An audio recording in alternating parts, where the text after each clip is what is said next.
हमें ऐसा लगता है कि हमारे दिमाग में जितना कुछ भी जो कुछ भी चल रहा है और जैसा हम सोचते हैं, जो हम अपने बारे में सोचते हैं, जो हमें हमें ऐसा लगता है कि वो ही हैं हम, और बस इतना ही है हमारे अंदर। हम काफ़ी बारी ये सोचते हैं कि अगर मैं हम इमेजिन करते हैं जबकि अगर मैं इस सिचुएशन में हूँ, जैसे फॉर एग्जांपल मैं सड़क पे गाड़ी चला चला रहा हूँ और किसी ने आके साइड से टक्कर मार दी, तो मैं इस सिचुएशन को कैसे हैंडल करूँगा। अब हम जब ये एक अपने कमरे में अपने बेड पे बैठ के रात को जब हमें नींद नहीं आ रही होती है और हम ओवर थिंक कर रहे होते हैं, तब सोच रहे होते हैं, तो हम बहुत ही भयंकर भयंकर चीज़ें सोच रहे होते हैं कि ये बोल दूंगा, वो कर दूंगा, ऐसे कर दूंगा, वैसे कर दूंगा, ऐसे से सुना दूंगा, इसके मार दूंगा, इसको कॉल कर दूंगा, ये कर दूंगा, वो कर दूंगा। बट जब जेन्युइनली हम ऐसी किसी सिचुएशन में पढ़ते हैं अपनी रियल लाइफ के अंदर, तो हमारा जो रिएक्शन होता है वो एक्चुअली वैसा होता नहीं है, बहुत ही अलग होता है। मे बी हमें बहुत ज़्यादा डर लगने लग जाता है और हम डर के भाग जाते हैं वहाँ से, या फिर भाई हम फ्रीज हो जाते हैं, हमें समझ में नहीं आता क्या करना है क्या नहीं करना, या फिर भाई हम ज़रूरत से ज़्यादा ही बोलने लग जाते हैं और भाई ऐसे गिनवाने लग जाते हैं कि भाई तू जानता है मेरा बाप कौन है, मेरा ये कौन है, मेरा वो कौन है, मेरा लेफ्ट हाथ कौन है, मेरा राइट हाथ कौन है, कुछ भी बोलने लग जाते हैं। तो भाई ऐसे अलग अलग रिएक्शंस एक्चुअल में आते हैं, और जब हम सोच रहे होते हैं कि ऐसा करेंगे वैसा करेंगे, ऐसा कभी होता नहीं है। तो ये छोटा सा एग्जाम्पल मैंने दिया ये समझाने के लिए कि ऐसा होता क्यों है। बिकॉज उस सिचुएशन में हमारे आते हैं इमोशंस, हमारी आइडेंटिटी, हर एक चीज़ उस टाइम पर बीच में आती है, और हमारे फियर्स जैसे जितने भी होते हैं, हमारी जो है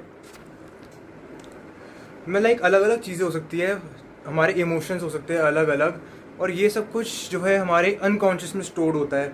ये इमोशंस हमारे जब निकल के आते हैं बाहर, जब हम जेन्युइनली किसी ऐसी सिचुएशन में फंसे होते हैं। और मे बी अगर किसी इंसान के साथ अब बचपन में ऐसा कुछ हुआ है कि जब फॉर एग्जांपल उसके भाई बचपन में घर में होता था, उसके घर में बहुत ज़्यादा लड़ाइयाँ होती थी, और वो किसी लड़ाई में जाता है भाई कुछ बोलने कुछ करने, तो भाई उसको उसके घर वाले मार पीट के साइड में बैठा देते थे। अब उसके दिमाग में भाई एक फियर बैठ गया, अब वो भाई डरने लग गया, खुद को कमज़ोर समझने लग गया। एक्चुअली में है नहीं, उस टाइम पे बच्चा था, उससे साइड में कर देते थे। मे बी उसको ये फियर आ गया कि मैं अगर कभी लड़ूंगा कुछ करूंगा भाई तो मैं ही पिटूंगा, कुछ भी हो सकता है, ऐसे उसको ट्रॉमा बचपन में ऐसे फॉर्म हो गया। तो अब जब वो सिचुएशन में इन रियल लाइफ बड़ा होकर लड़ाई में पड़ेगा, तो इवन दो वो बड़ा हो चुका है, वो शायद मे बी 10 लोगों को कॉल करके भाई पिटवा सकता है, उधर उस इंसान को कुछ भी कर सकता है, वो मे बी पुलिस को कॉल कर सकता है और बच सकता है, तो उस इंसान को फंसवा सकता है अगर उसकी गलती है तो। बट वो क्या कर रहा है, वो डर रहा है, बिकॉज बचपन में एक ऐसी चीज़ हुई और अब वो बिल्कुल भी उसके लिए रेलिवेंट नहीं है।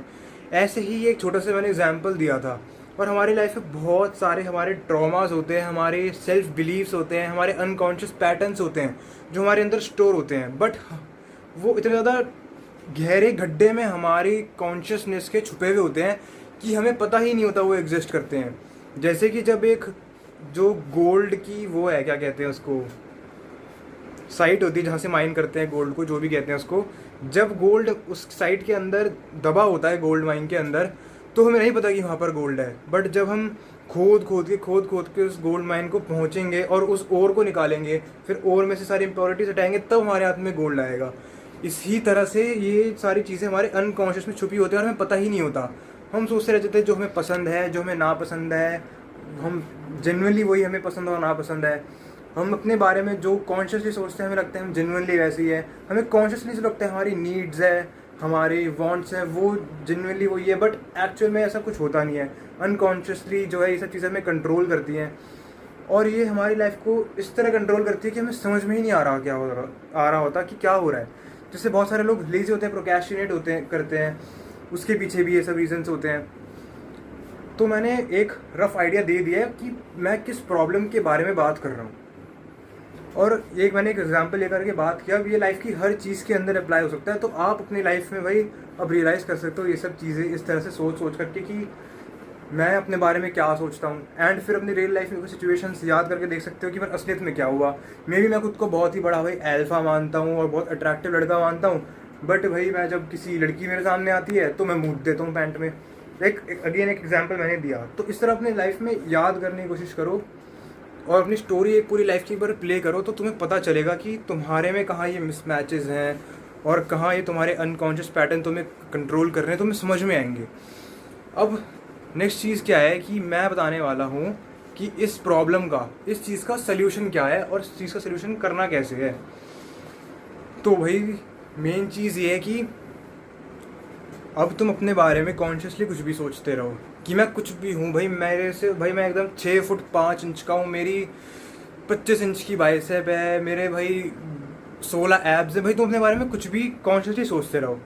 बट एक्चुअल में तुम वैसे कभी नहीं बन पाओगे अगर अनकॉन्शियसली तुम सोचते हो कि भाई मैं तो एक भाई 4 फुट का छोटा सा पतली से हाथों वाला एकदम पेंसिल जैसी ऐसा लड़का हूँ, मेरे को कुछ नहीं आता जाता, ना मेरे को बोलना आता ना कुछ आता। अगर तुम अपने बारे में ऐसा अनकॉन्शियसली सोचते हो तो कॉन्शियसली तुम कुछ भी कर लो, कुछ भी कर लो,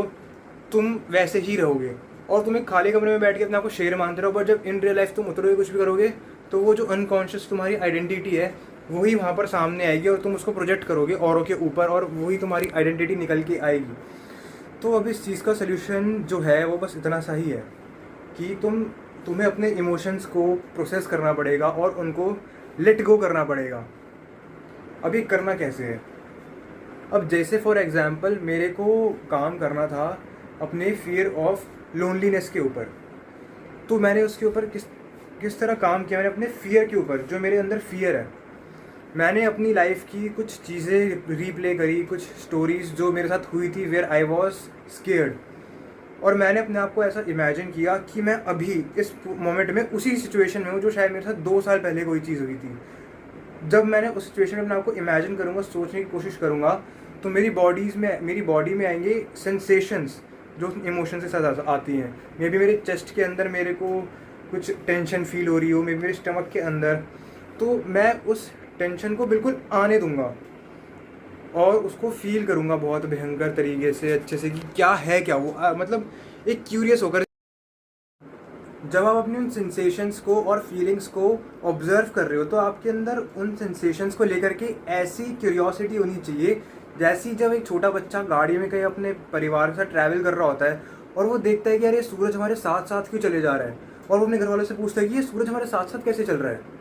जैसे वो क्यूरियोसिटी होती है बचपन में ये सब चीज़ें जानने की, उस लेवल की क्यूरियोसिटी से इन सेंसेशंस को देखना है, ऑब्जर्व करना है। कुछ कमेंट नहीं करना अच्छी है बुरी है, मुझे फील करनी है नहीं करनी है, डिस्कम्फर्ट हो रहा है, बस उसको आने दो और फील करो। एंड उस एरिया से बस सांस लो, डीप ब्रेथ्स। बस इतना सिंपल है इस चीज़ को करना। तो करो अपनी लाइफ में इसको अप्लाई एंड मुझे बताना कैसा लगा कमेंट सेक्शन में।